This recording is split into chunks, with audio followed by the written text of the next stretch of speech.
नमस्कार, मैं हूं आपके साथ आस्था कौशिक और आप देख रहे हैं महाबहस। करेंगे शुरुआत, लेकिन सबसे पहले आपको दिखाते हैं आज के पॉलिटिकल पंच। कि हम समाजवाद के पक्ष में भाजपा और जदयू खड़ा है और आज के ये राजद और समाजवादी पार्टी जैसे दल नमाजवाद के पक्ष में जाकर खड़े हो गए। इसी तरह भारतीय जनता पार्टी की जो पहला स्थापना अधिवेशन था उसमें फंडिंग पता नहीं किस किस ने की। ये भाजपा वालों से पूछो जो नमाजवादी बोल रहे हैं, और जिस दिन आप उनकी फंडिंग के बारे में जान जाओगे उस दिन सपा को नमाजवादी नहीं कहोगे, भारतीय जनता पार्टी को नमाजवादी आप कहोगे। समाजवादी पार्टी के मुखिया पूर्व मुख्यमंत्री अखिलेश यादव जी शुद्ध रूप से फ्रस्ट्रेट हो गए। जिस प्रकार से अभी तत्काल में इटावा को घटना को लेकर हिंदुओं को लड़ाने का उन्होंने कार्य किया है, यादवों को उकसाकर और दंगा कराने का प्रयास उन्होंने किया और खुद एक पंडित जी के घर जाकर और भंडारा छक रहे थे। 50 लाख, बाप रे बाप, बहुत बड़ी बात है। लेकिन हमारी जानकारी में तो ऐसी कोई बात नहीं है। कितना रुपया कौन लेता है, लेता भी है कि नहीं लेता है, तो हम तो इस बारे में कुछ नहीं कह सकते हैं। अखिलेश यादव जी की जो जानकारी है। जो कोई भी वहाँ पर अपनी दुकानें संचालित करे, ढाबा संचालित करे, वो अपना नाम वहाँ पर प्रदर्शित करे, दिखाए कि क्या है। क्योंकि कल को कोई घटना दुर्घटना हो जाए, किसी का कोई खाद्य पदार्थ खाने से तबीयत खराब हो जाती है, तो आखिर किसकी शिकायत करेगा।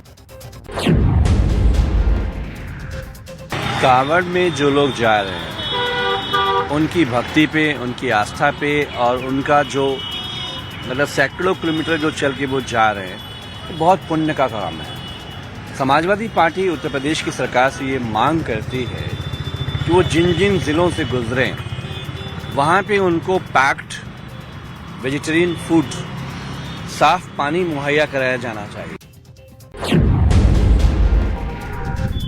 तमाम प्रदेशवासियों से ये अपील करूंगा कि उनकी गाइडलाइन को एक बार पढ़ें और समझें। दरअसल कोई भी धार्मिक जुलूस के अंदर हथियार तो नहीं आने चाहिए, किसी भी धार्मिक जुलूस के अंदर।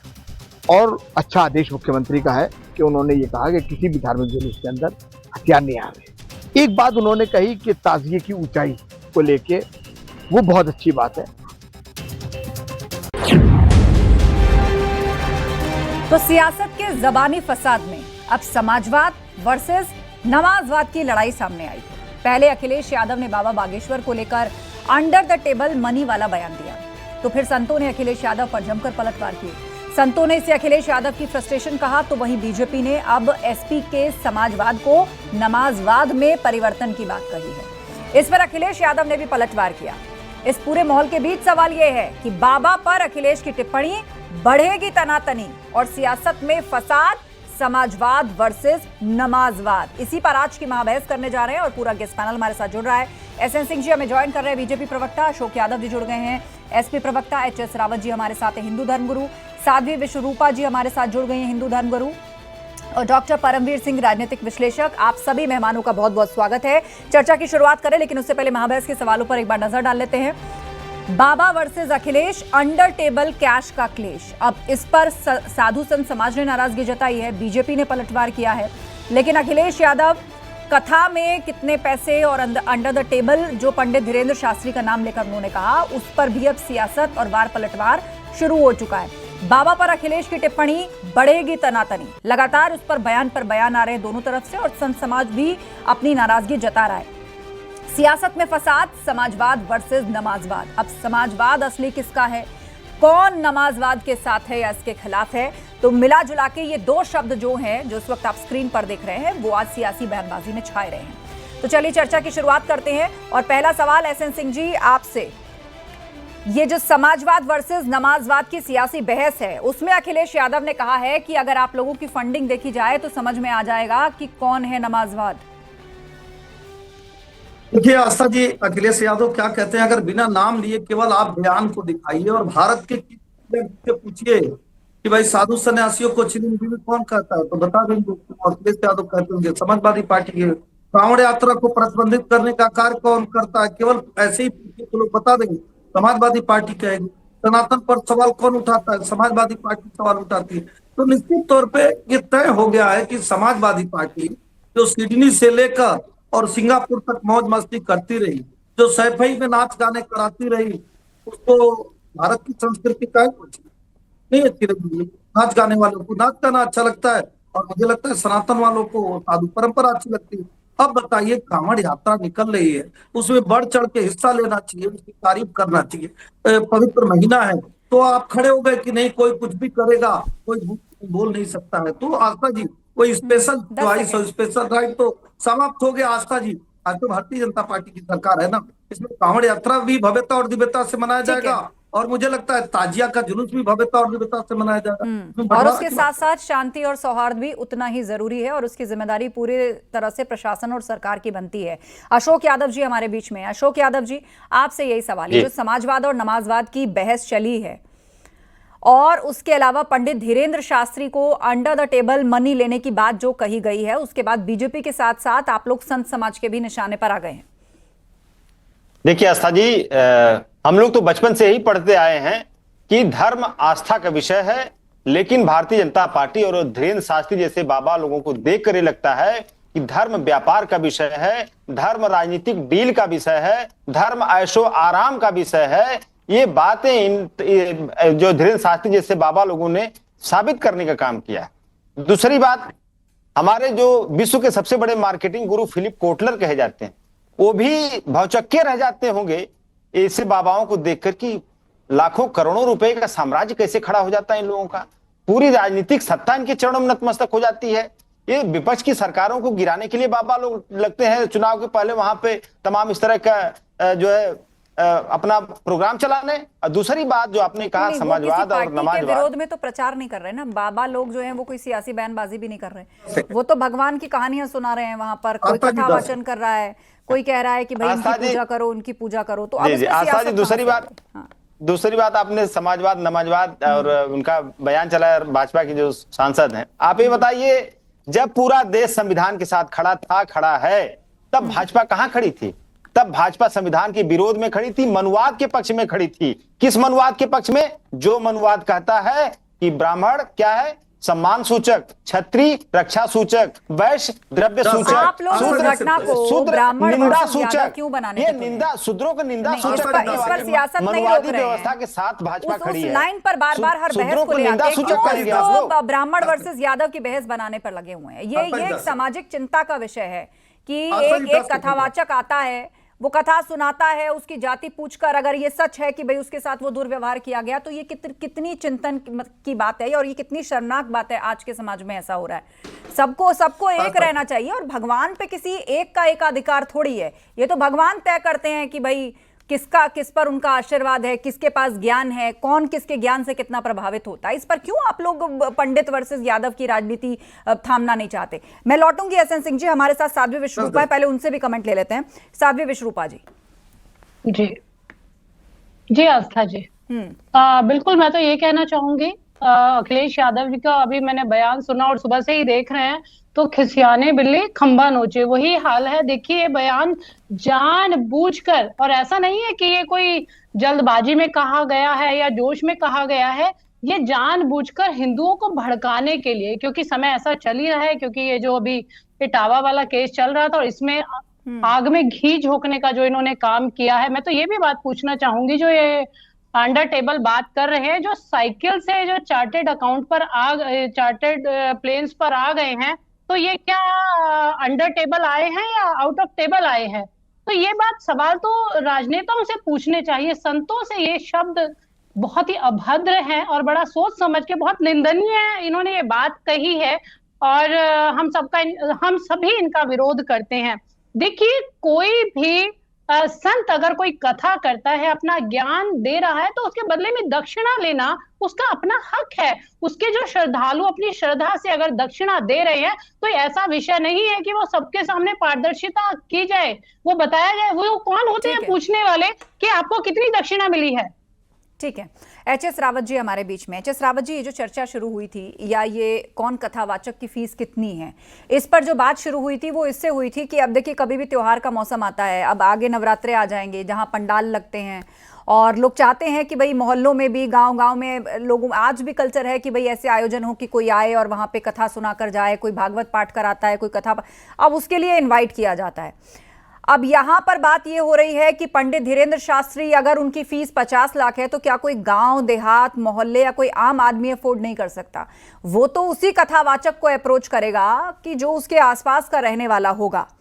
तो ऐसे में ये जो अंडर द टेबल मनी की बात और कौन किसकी जाति है, उसने कथा कैसे कह दी, इस तरह के विवाद और ऊपर से इन सब पर सियासत, समाज में जो इससे वैमनस्यता फैलेगी, इससे खामखा दो वर्गों के बीच में जो टकराव होगा, उसमें सिर्फ नौजवान पिसेगा।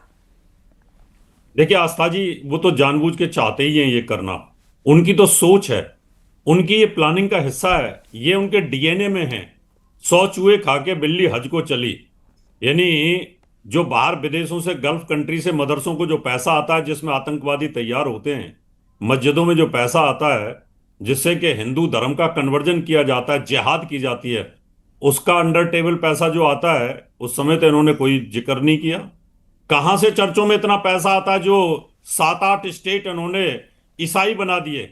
उस समय तो जब इनकी सरकारें थी कोई बोलने वाला नहीं था, इनके मुंह में दही जमी हुई थी। उस समय चर्चों के अंदर इतना पैसा, इतना, जब पादरी लोग आते थे और पॉप लोग आते थे, उनका कितना भव्य स्वागत होता था, तब कोई बोलने वाला नहीं होता था।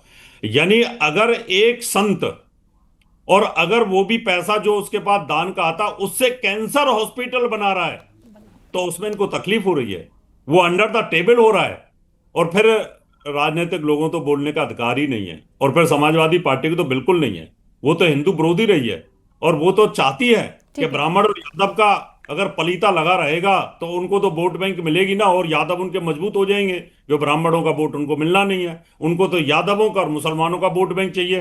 तो वो जानबूझ के इस प्रकार के भड़काऊ भाषण देते हैं, अपनी बिरादरी के लिए इतने जबरदस्त भड़काऊ भाषण देते हैं जिससे कि उनको उसका वोटों का लाभ मिले। उनको हिंदू धर्म को जितना मर्जी नुकसान हो जाए। अब देखिए वहां पर जिन नौजवानों ने पुलिस की गाड़ियों पे पत्थर बरसाए या पुलिस से उन्होंने पंगा किया, उनके साथ मारपीट झड़प की, अब उन सबके खिलाफ एफआईआर हो जाएगी। अब उनके भविष्य के बारे में आप सोचिए, वो नौजवान है, अपॉर्चुनिटी तलाश रहे होंगे। इस तरह के बातों में आना, किसी लोकल लीडर के बातों और भड़कावे में आके इस तरह की हरकत करना, और जिस इशू को फौरन ठंडा किया जा सकता है, लॉ एंड ऑर्डर का सहारा लिया जा सकता है जिसको न्याय दिलाने के लिए, वहां पर इस तरीके की पत्थरबाजी और हिंसा में इन्वॉल्व होना, ये बिल्कुल भी ठीक नहीं है। डॉक्टर परमवीर सिंह हमारे बीच में, राजनीतिक विश्लेषक। डॉक्टर परमवीर जी, आज ही की घटना है, प्रयागराज में एक बहुत बड़ा गैंग बर्स्ट किया है यूपी पुलिस ने, और पता चला है कि जो दलित लड़कियां हैं, स्पेशली ये सोचिए, स्पेशली टारगेट करके ऑपरेट किया जा रहा था। जो दलित लड़कियां हैं उनको जबरदस्ती पैसों का लालच देके कन्वर्ट किया जा रहा था, उनका धर्म परिवर्तन कराया जा रहा था, उनको केरल भेजा जा रहा था, और उसके बाद वहां से आगे उनको अलग अलग तरीके के कामों में सप्लाई किया जा रहा था। और कई लोगों से तो छेड़खानी की भी घटनाएं हुई, ये सब भी सामने आया, और ये सब कुछ पूरी प्लानिंग के साथ चल रहा था। एक पूरा सिंडिकेट जिसमें महिलाएं भी इन्वॉल्व थी, और उन दलित लड़कियों का धर्म परिवर्तन करा के उनसे इस्लाम को बुलवा रही थी। आस्था जी, देखिए छुपी हुई बात नहीं है बिल्कुल भी। केरला का ही आपने अभी जिक्र किया था, केरला के ही पूर्व कांग्रेस के सीएम का बयान है, ऑन रिकॉर्ड बयान है, कि वहां पर जिहाद चलता है इस तरीके से, जहां पर हिंदू लड़कियों को रेट कार्ड्स बनाए हुए हैं, अलग अलग जाति की लड़की के अलग रेट कार्ड है, तो ऑन रिकॉर्ड है, ये छुपी हुई बात नहीं है कहीं पर। लेकिन बार बार साधु संत की भी जाति खोजना, कबीर दास जी का दोहा है कि जात ना पूछे साधु की, पूछ लीजिए ज्ञान, मोल करो तलवार का, पड़ी रहने दो म्यान। अब कबीर दास जी सम्मानित भारत के राज दर्शन में कोई नहीं होगा, भारत के दर्शन में नहीं है। और अगर आज के कास्ट ऑफ शेड्यूल्स को देखें तो कबीर दास जी की जाति कहां पर आती है? उस जमाने में जब ये बातें उठाई जाती है, वहां पर कबीर दास जी को आज तक दोहराया जा रहा है, पढ़ा जा रहा है, और उनको पूजा जा रहा है यहाँ पर। तो ये जाति कहां से आ जाती है? जाति इसलिए आती है क्योंकि एक पॉलिटिकल एरा रिपीट करने की कोशिश की जा रही है, मंडल वर्सेस कमंडल का। जहां पर जातीय संघर्ष होगा तो वहां पर हिंदुत्व की, और अगर हम कहें राष्ट्रवाद की, बटेगा और अपना वोट बैंक सबको मिलेगा। वही चीज करने की कोशिश की जा रही है कि मंडल वर्सेस कमंडल के इरा को लाने की कोशिश करी जा रही है। और यहाँ पर साधुओं को भी बांट लिया गया है। अभी हाथरस का जब स्टैम्पीड हुई थी, वहां पर भगदड़ में कई लोग मारे गए थे, हमने आपके साथ डिबेट भी की थी, तब एक साधु थे, वो भी नारायण साकार हरि, उसके बारे में समाजवादी पार्टी ने तब भी कुछ नहीं बोला था, आज भी कुछ नहीं बोलेंगे। क्यों? क्योंकि उनकी जाति उनको सूट करती है, तो वहां पर नहीं बोलना है। साधुओं को भी स्पेसिफाई कर लिया गया है कि अगर आप इस जाति के साधु हैं तो हम आपके खिलाफ है, इस जाति में तुम आपके खिलाफ नहीं बोलेंगे। ये साफ साफ दिखाई देता है। जैसा आपने कहा था युवा पीसेगा, अब वो जो सब हुआ है, मुकदमे किन पर लिखे जाएंगे? उन लड़कों पे लिखे जाएंगे जो पकड़े जाएंगे वहां पर, पीसेंगे आखिर में वही, और राजनीतिक एजेंडा सिद्ध किया जा रहा है। इलेक्शन पास में है, इस वजह से जाति वर्सेस जाति का संघर्ष कराने की कोशिश मात्र है। ठीक है, अशोक यादव जी इस बात का जवाब दीजिए। हाँ जी देखिए, अभी इन्होंने कहा संतों कथावाचकों की भी जातियां पूछी जाएंगी, और मैंने देखा एक वीडियो भी वायरल हो रहा है जिसमें एक लड़की है और वो फिर पंडितों को ललकार करके कथा कर रही है। तो ये ट्रेंड अच्छा नहीं है समाज के लिए।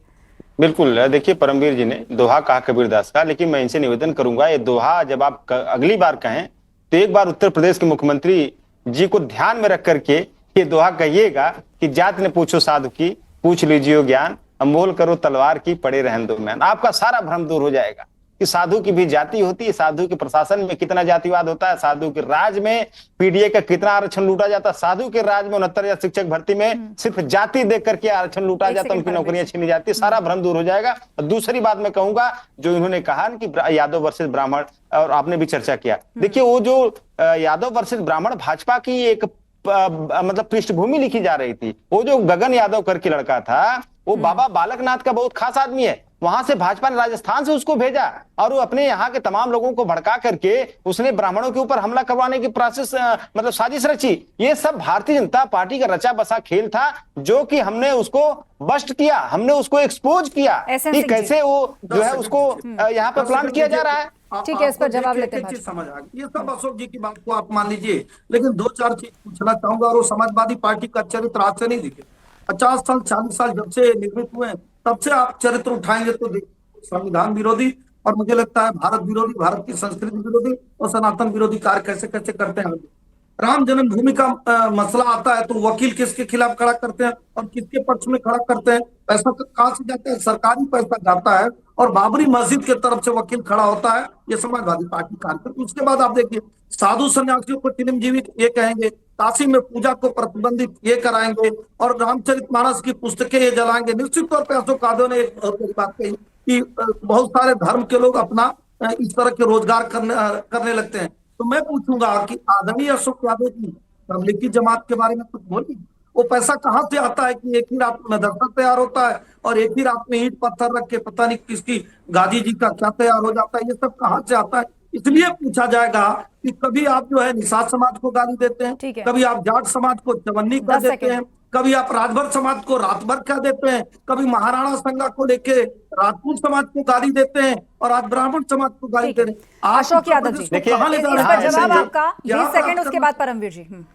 एहसन सिंह जी, हमने राजभर समाज को रातभर नहीं कहा, हमने ओम प्रकाश राजभर जी को कहा कि ओम प्रकाश रातभर है, क्योंकि आजकल रातभर जग के मनुस्मृति का अध्ययन कर रहे हैं और पूरी तरह से मनुवाद के चोरे में ढल चुके ओम प्रकाश राजभर। दूसरी बात मैं कहूंगा, देखिए करने के 10 एग्जाम्पल दिए, देखिए ऐसा है, कितना अथक प्रयास कर रहे हैं। देखिए आप सरिया लागू करने के लिए, मुझे नहीं लगता कि कोई कोटेशन बोल रहा हूं आपके लिए, आपके लिए कोटेशन बोल रहा हूं भैया।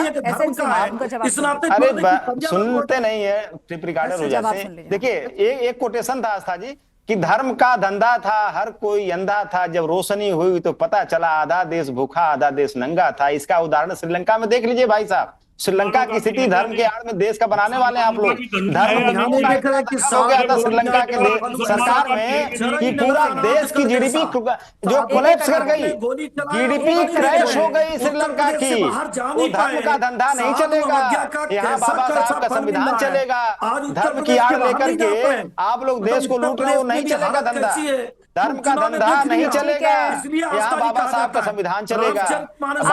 संविधान के आड़ में अशोक यादव जी लाना चाहते हैं, हम लोग होने नहीं देंगे। नहीं, शांत हो जाइए, मंसूबे को सफल नहीं होने समझ में आ रहा है कि इसको पॉलिटिक्स जो है बिल्कुल लंबी चलने वाली है। बहरहाल आगे बहुत मौके और मंच भी मिलने वाले हैं आप लोगों को। एहसन सिंह जी, अशोक यादव जी, दोनों शांत हो जाइए।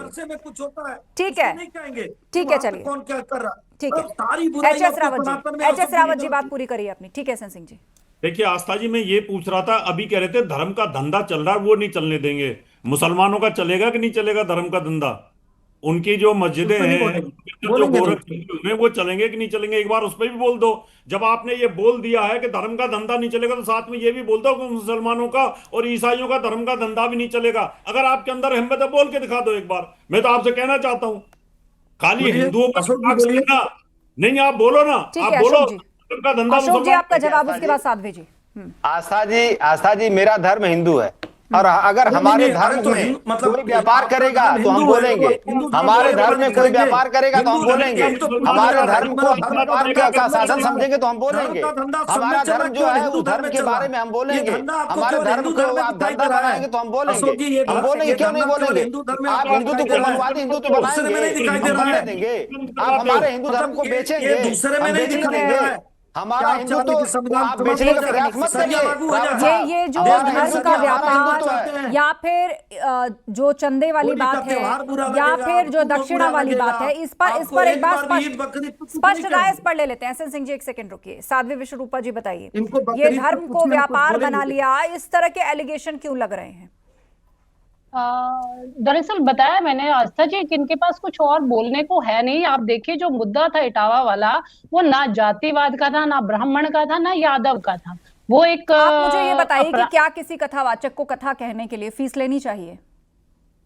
दक्षिणा बिल्कुल लेनी चाहिए। आप उसे फीस बोल सकते हैं, दक्षिणा लेनी चाहिए, और श्रद्धालु निश्चित रूप से दक्षिणा देते हैं। और आप परंतु एक चीज देखिए, उसका उपयोग कहाँ पर हो रहा है। अगर धीरेन्द्र शास्त्री पर ही बात आई है तो देखिए उन्होंने कैंसर हॉस्पिटल बनाया, दक्षिणा स्वेच्छा से होती है, कन्याओं के विवाह में लगाते हैं। साथ ही साथ प्रतिदिन 5 लाख पिछड़े जाति जो दक्षिणा स्वेच्छा से होती है। आप जैसे जी, अब मैं ये पूछना चाहती हूँ आपसे कि आपसे अंडर टेबल उन्होंने दक्षिणा स्वेच्छा से होती है, दक्षिणा डीडी में नहीं ली जाती है कि हमें हमारा रेट यही 50 लाख। यही पूछना चाह रही हूँ।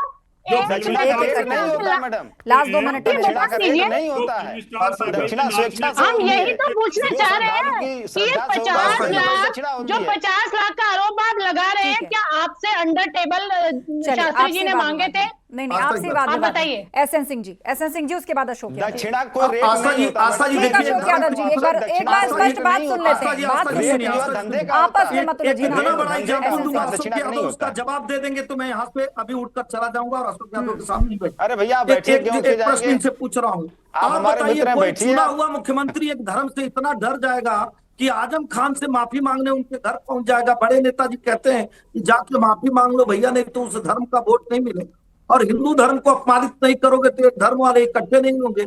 ऐसे लोगों को जरूर ये कहना चाहूंगा, सद्भाव की बात करिए, सद्भावना की बात करिए, सदाचार की बात करिए, भारत को जोड़ने की बात करिए। हिंदुओं को तोड़ने से भारत को जोड़ने की बात करिए, लेकिन भारत को तोड़ कौन रहा है? बताइए, राम भक्तों पर भारत गोली को तो आप ही चलाने लोग से तोड़ कुछ रहे हैं मिला, ना। तुम पर सवाल भारत उठाने को से कुछ मिला, भारत को काशी में धर्म के पूजा नाम को पर, प्रतिबंधित जाति के करने नाम से पर कुछ नफरत मिला, फैला रहे हैं, राम का मंदिर न बनने पाए, मुझे लगता है कि ऐसा कार्य करने से कुछ नहीं मिलेगा। अगर आपको कहना है तो जरूर कहिए कि मदरसे में 12 साल की बच्ची को बुला के जो दुष्कर्म किया जाता है, वो जो करता है मौलवी, वो गलत है।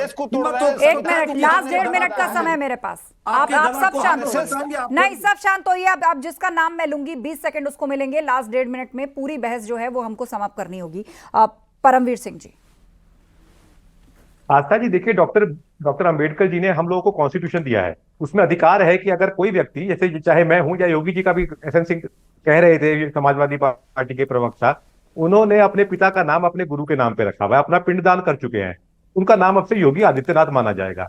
उनकी जाति बताई जाती है, लेकिन सोनिया गांधी जी ने अगर उसी कॉन्स्टिट्यूशन के हिसाब से, उसी कानून से वो सोनिया गांधी बन गई, लेकिन उनका पुराना जो नाम था उसको भूल जाइए। राहुल गांधी जी आज तक कहते हैं कि वो दत्तात्रेय गोत्र के ब्राह्मण हैं, उनको ब्राह्मण मान लिया जावे, लेकिन कोई पुष्टि नहीं होगी। तो ये दोहरा रवैया जो होता है, यही समाजवादी पार्टी करती आई है। 2013 में मुजफ्फरनगर दंगे में कवाल कांड हुआ था, तब सरकारी फ्लाइट्स मिली थी मौलानाओं को मुजफ्फरनगर से लखनऊ लाने के लिए। ये होता है धर्म के नाम पर राजनीति। 20 सेकंड। मैं सिर्फ ये कहना चाहूंगा कि संविधान हमें अपने धर्म का प्रचार प्रसार का अधिकार देता है, और हमें दक्षिणा लेने का भी प्रसार प्रचार के लिए वो हमें हमारा जो दायित्व है वो बनता है।